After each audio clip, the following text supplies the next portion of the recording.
It was a gas. It was, like you said, it was fun. You know, we were doing what we liked.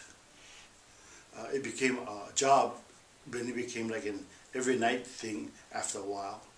But you know, still we had fun because we were doing it with people that we loved and our dancers and you know, our special artists, and we were having fun. You know, we still got to create music the way we wanted to, and create shows the way we wanted to that would tell the story for us, you know, what was going on or what we felt was going on during that time. During this time, Waikiki became a place of disconnectedness. High-class hotel lounges were full of mainland tourists and low-side taverns filled with the everyday kama'aina. Despite the increase of interest in Hawaii's music, the fact still remained that it was very difficult to make a living as a musician. Through this conflict, musicians like the contemporary Don Ho and the traditional Brothers Casimiro began to evolve in their sound, becoming more traditional or more contemporary and creating compromise. It is in this that we find the merging of audiences, creating a mass interest or boom for Hawaiian music. Oh my goodness. Well, Hawaii was definitely a big boom. You think Renaissance, when hula shows were at every hotel establishment, you had, of course, Kodak Hula Show was still running. You had all of these rooms where you could go listen to Hawaiian music, like the Monarch Room at the Royal Hawaiian Hotel, and you know, Club Pango Pango, Club Polynesia, all these other things. You could just go and just listen to Hawaiian music. It was a fabulous thing. I think for me, they were accessible. There were a lot of them playing all over, venues all over the place. I mean, before, man, they used to play in, man, backyard places, you know, Prow Lounge, all these little places that were kind of tucked away. So they were more, they were there, and everybody knew where they were. So they were more that music was more accessible before. And it was a very experimental time, as I touched on a little bit earlier. And there was a joyfulness to such abandonment because you really, you didn't have a purpose yet. There was no real purpose to what you were doing other than being in your early 20s and wanting to have a good time. Nothing had been dictated yet. Nothing was taken on yet as a kind of having something that you needed to commit to. Such commitment hadn't truly happened yet. It was a mix. It was a really good mix. We would have, I would say, 50-50. And we all enjoyed it. We all enjoyed it together. This would be the last time we'd see a merge like this, a coming together of contemporary and traditional. As the music gained more national and world recognition, the industry was also evolving. From mono to stereo, 4-track to 8-track, technological advancements were moving at lightning speed. Artists who began their careers in the backyards of Waimanalo found themselves performing in the nightclubs of Waikiki. And that would eventually lead to recordings in some of Hawaii's top studios. For many, like the Brothers Casimiro, this did not change their music or style. It only increased in quality and exposure. We have people who, from that time, we were enjoying from the mainland. You know, there's Elvis Presley, there's Crosby, Stills and Nash, there's Jimi Hendrix and stuff like this. And, you know, we're looking at it like, we like that. Why can't we do that to our music? You know, or better yet, no, that wasn't even it. It was more like, we didn't even ask to ourselves, why can't we do that? We just said, let's do that our way. With the advance of technology, the need to be culturally correct was not as valued in pop culture. And within this new world, we find the beginnings of a new division, the second renaissance in Hawaiian music that continues today. When Hawaii entered the early years of statehood, social and political ideologies were in total confusion.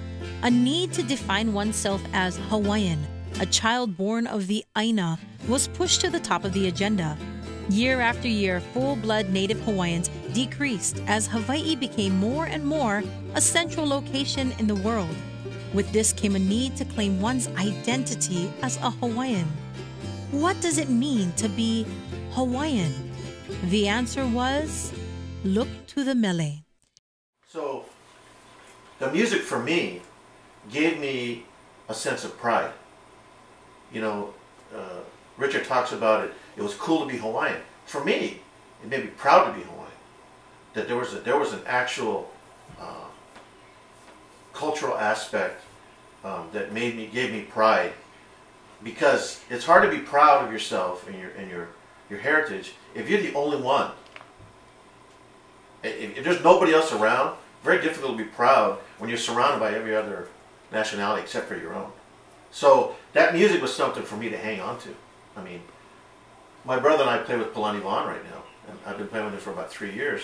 And I told him one time, I said, your music, your stories, you know, he was with the Sons of Manoa when they first started, and the Sons of Hawaii, and so he was right there in the middle of that thing. And I told him that, you know, I just want to, on behalf of all of the kids who are in that group that would never have a chance to say this, thank you for making me proud to be Hawaiian. In the music, Hawaiian people were able to restore their language, rekindle stories, and confirm ancestry. This brought back great value and respect to the Mele. Music provided a valuable tool in proving one's authenticity. It created a genre exclusive to Hawaiians. What was being created by us and for us, that this was going to develop into a period, a moment, a real important centered time for us as Hawaiians, as islanders, as Hawaiian islanders, and that we actually were going to be creating our destiny. Because more Hawaiians invested in the craft of Mele, the music became more complex in language, intonation, and presentation. No longer was the Mele a backyard tradition. With the introduction of immersion schools, higher education, and research in Hawaiian studies, the ability to participate in this art was now found mainly in guided instruction, formal and informal. Was this the end of garage jam sessions? Would this be the end of spontaneous kanikapila? No. For many, the result was a renewed connectedness with culture between fellow Hawaiians, creating an increase in tradition and protocol accuracy. Like one song, you know, people would come up to Robert after doing the show and say, that's the wrong words, you know, and Robert would take the time to learn it again, and somebody come up, you know, oh no, that's the wrong words, you know, and I watched this, and after a while when we got it right, you know, we'd laugh about that, but we learned, you know, sometimes it's not easy to take criticism. That's a hard part if you're doing Hawaiian things, because you have to learn the language, you have to know how to enunciate. It took me years to enunciate the right way. We had accessibility to the Brothers Casimiro at Kamehameha schools, and we got to actually meet them and see them sitting and jamming right in front of us. That was very inspirational to me, because I would watch Roland play and Robert play and go, wow, these guys are really good.